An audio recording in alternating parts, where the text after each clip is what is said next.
નમસ્કાર, ગુજરાત ફર્સ્ટમાં આપનું સ્વાગત છે. હું છું આપની સાથે વિકાસ મકવાણા. તો એક મોટા અને મહત્વના સમાચાર પ્રાપ્ત થઈ રહ્યા છે. અત્યારે ચર્ચા એ ચાલી રહી છે કે હોય એટલું સોનું વેચી નાખો. એની વચ્ચે હવે મોટા સમાચાર પ્રાપ્ત થઈ રહ્યા છે. જે વૈશ્વિક અત્યારે પરિસ્થિતિ સર્જાઈ છે તેમાં એવા સમાચાર વહેતા થયા છે કે તમારી પાસે જે સોનું છે વેચી નાખો, કારણ કે તેના ભાવ સતત ઘટવાના છે અને સ્થિતિ પણ હવે ક્યાંક એવી બનવા જઈ રહી છે, કારણ કે સોનાના ભાવમાં કડાકાના એંધાણ વચ્ચે આજે પણ ધોવાણ થયું છે. અનુમાન જે સેવવામાં આવ્યું હતું તે અનુસાર સોનાના ભાવ સતત તૂટી રહ્યા છે અને દેશમાં આજે સોનું પ્રતિ 10 ગ્રામ 2600 રૂપિયા સસ્તું થયું છે. જી હા, એક સાથે 2600નો ઘટાડો નોંધાયો છે સોનાના ભાવમાં. અમેરિકન નિષ્ણાંતોએ ચોંકાવનારું અનુમાન લગાવ્યું છે અને હવે સોનું પ્રતિ 10 ગ્રામ 60,000 સુધી પહોંચે તેવી પણ ચર્ચા છે. અમેરિકી નિષ્ણાંતોના તારણ બાદ બુલિયન માર્કેટમાં પણ ભારે ચર્ચાઓ થઈ રહી છે. ખૂબ જ મોટા પાયે ધોવાણની શરૂઆત હોવાનું નિષ્ણાંતોનું અનુમાન છે.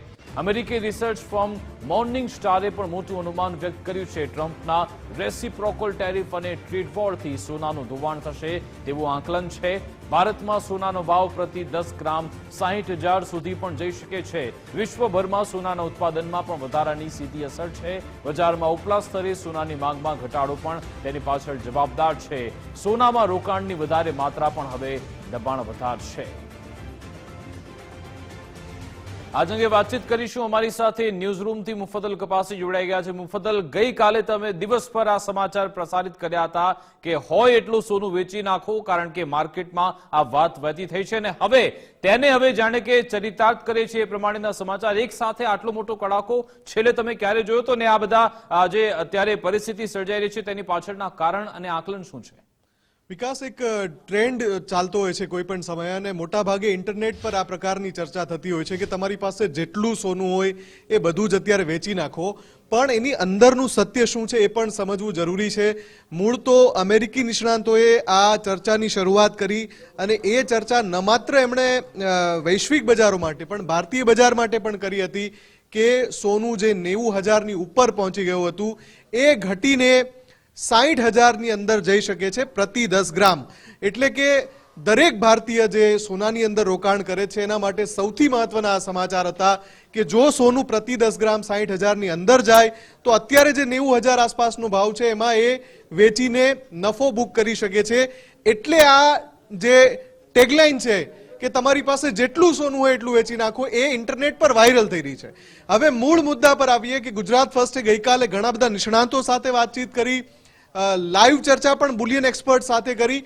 બધાનું અનુમાન એવું છે કે જે અમેરિકી નિષ્ણાંતો ચર્ચા કરી રહ્યા છે એ કદાચ વૈશ્વિક બજારમાં જે પર આઉન્સ સોનાનો જે ભાવ લગભગ $3100ની આસપાસ છે એ ઘટીને $1,800 સુધી જઈ શકે એવું કથન કોનું છે? તો મોર્નિંગ સ્ટારના એનાલિસ્ટ છે જ્હોન મિલ્સે આ એનાલિસિસ કર્યું છે કે સોનું $3100 કે $3200ના વર્તમાન ભાવથી પ્રતિ આઉન્સ $1,820 સુધી નીચામાં જઈ શકે છે.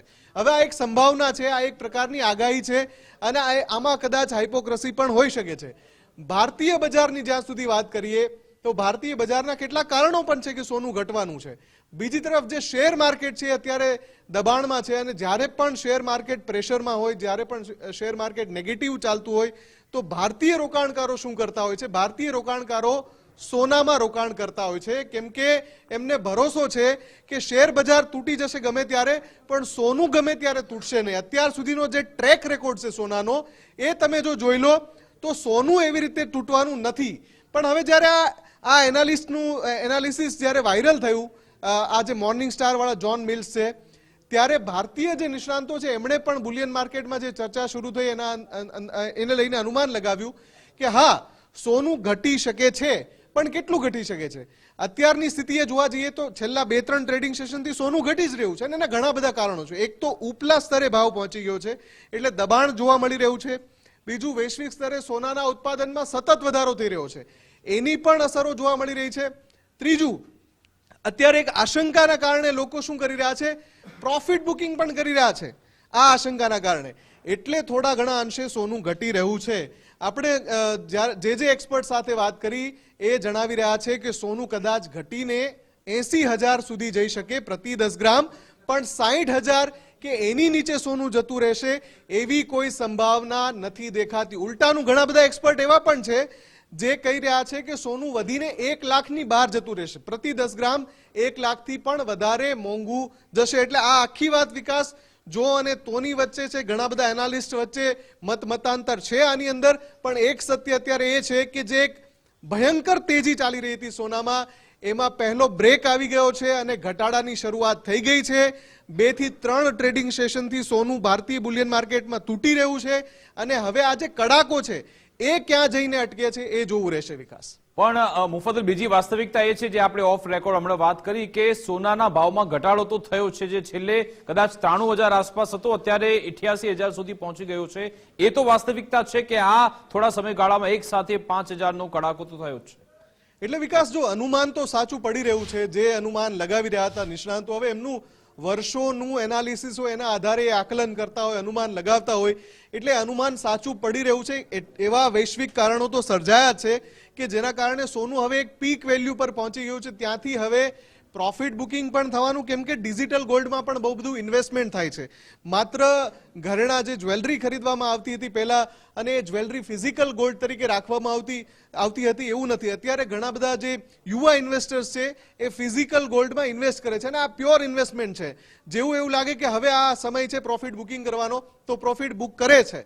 અને જ્યારે માર્કેટમાં આ પ્રકારની ચર્ચા વાયરલ થાય કે તમારી પાસે હોય એટલું સોનું વેચી નાખો, ત્યારે આવા જે ઇન્વેસ્ટર્સ છે જેમણે ડિજિટલ ગોલ્ડમાં ઇન્વેસ્ટ કર્યું છે એ શું કરે છે? પ્રોફિટ બુકિંગ કરવા લાગે છે. એટલે એક સંભાવના ચોક્કસથી જોઈ શકાય કે અત્યારે પ્રોફિટ બુકિંગનું પ્રેશર પણ છે અને એટલે સોનું સતત ઘટી રહ્યું છે. લગભગ ઉપલા મથાળેથી 4-5 હજાર પ્રતિ 10 ગ્રામ ઘટી ગયું છે. પણ એટલે જ હું કહું છું વિકાસ કે હવે પછીનો ટ્રેક જોવો પડશે, કેમ કે આજે જ્યારે માર્કેટ તૂટ્યું છે વધારે, શેર બજાર તૂટ્યું છે આટલું બધું, તો જે ઇન્વેસ્ટર્સ છે એનો ઝુકાવ ક્યાં જાય છે?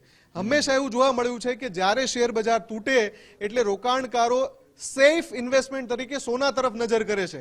એટલે બની એવું પણ શકે કે ફરી પાછી ખરીદી શરૂ થાય અને ફરી પાછું સોનાના ભાવમાં ભલે ધીમે ધીમે પણ વધારો થવા લાગે. જી બિલકુલ. આભાર મુફદ્દલ, અમારી સાથે જોડાવા બદલ, વાતચીત કરવા બદલ.